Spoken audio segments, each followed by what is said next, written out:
Assalamualaikum warahmatullahi wabarakatuh. Kembali lagi di channel aku di Dava Official. Di cerita Islami, kisah Isra Mi'raj perjalanan Nabi Muhammad SAW menembus langit ketujuh. Kisah Isra Mi'raj Nabi Muhammad SAW terjadi dalam satu malam pada tanggal 27 Rajab tahun 621 Masehi.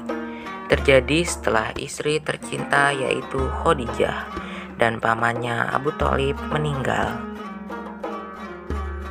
Sebelum perjalanan Isra Mi'raj dimulai, Rasulullah SAW terlebih dahulu dibedah hatinya oleh malaikat Jibril dan Mikail, untuk selanjutnya dicuci dengan air zam-zam 3 kali dan diisinya hati mulia itu dengan hikmah dan iman. Peristiwa Isra dan Mi'raj yang dialami Nabi Muhammad SAW dilukiskan di dalam surah Al-Isra ayat 1, yang artinya Maha Suci Allah yang telah memperjalankan hambanya Muhammad pada malam hari dari Masjidil Haram ke Masjidil Aqsa, yang telah kami berkahi sekelilingnya agar kami perlihatkan kepadanya sebagian tanda-tanda kebesaran kami.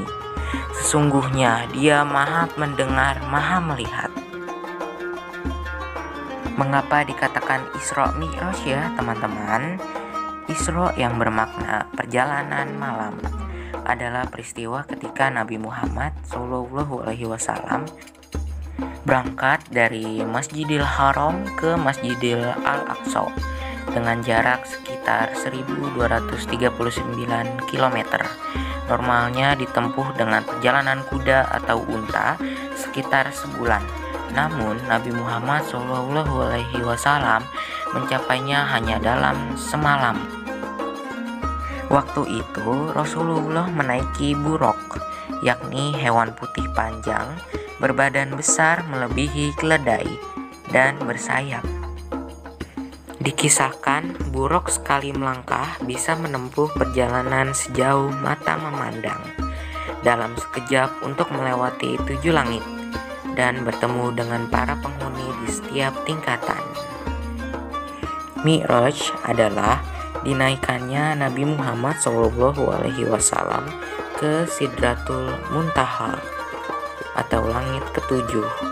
Dijelaskan dalam surah An-Najm atau bintang ayat 13-18, yang artinya, dan sesungguhnya Muhammad telah melihat Jibril itu dalam rupanya yang asli pada waktu itu, yang lain yaitu di Sidratul Muntaha. Di dekatnya ada surga tempat tinggal Muhammad melihat Jibril. Ketika Sidratul Muntaha diliputi oleh sesuatu yang meliputinya, penglihatannya Muhammad tidak berpaling dari yang dilihatnya itu dan tidak pula melampauinya. Sesungguhnya dia telah melihat sebagian tanda-tanda kekuasaan Tuhannya yang paling besar. Dalam hadis tersebut dikisahkan di langit tingkat pertama Nabi Muhammad SAW bertemu dengan wali Allah Subhanahu wa Ta'ala, yaitu Nabi Adam alaihi salam. Nabi Adam alaihi salam yang mengetahui kedatangan Nabi Muhammad SAW lalu menyapanya dengan hangat. Assalamualaikum warahmatullahi wabarakatuh. Lalu Nabi Muhammad menjawab, Waalaikumsalam warahmatullahi wabarakatuh. Kemudian di langit tingkat kedua Rasulullah SAW bertemu dengan Nabi Isa alaihi salam dan Nabi Yahya alaihi salam.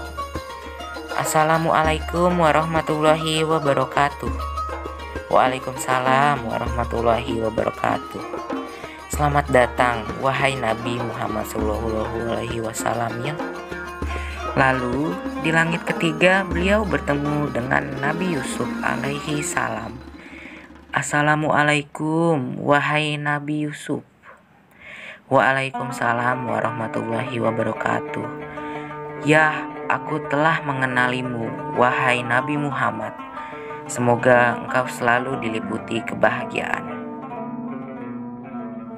Di langit keempat, Nabi Muhammad SAW bertemu dengan Nabi Idris alaihi salam. Ternyata Nabi Idris telah mendengar tentang Nabi Muhammad SAW dan mendoakan kebaikan untuk beliau.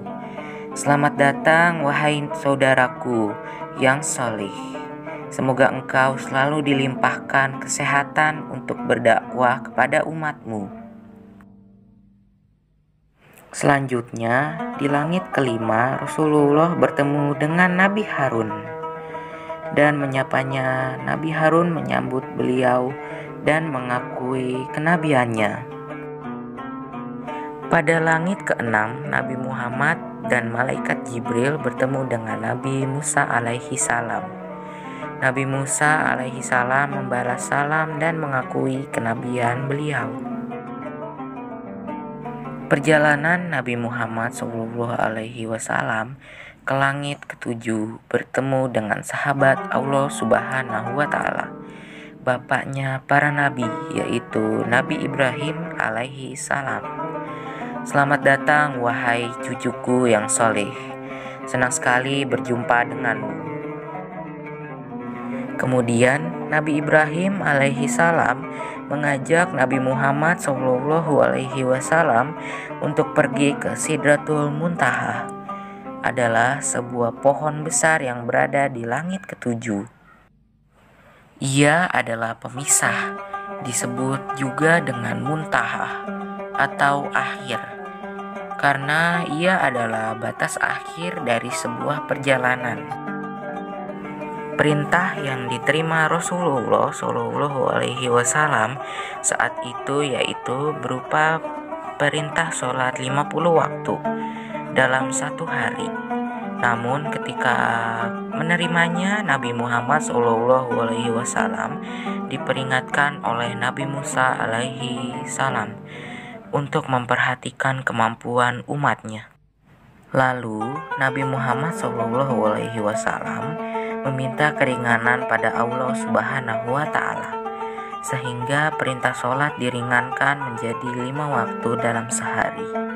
Sejak saat itu harus melakukan sholat wajib 5 waktu, yaitu 1. Subuh, 2. Zuhur, 3. Asyar, 4. Maghrib, 5. Isya.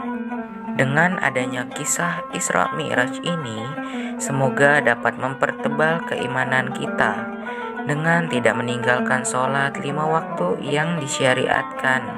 Amin amin ya robbal alamin. Wassalamualaikum warahmatullahi wabarakatuh.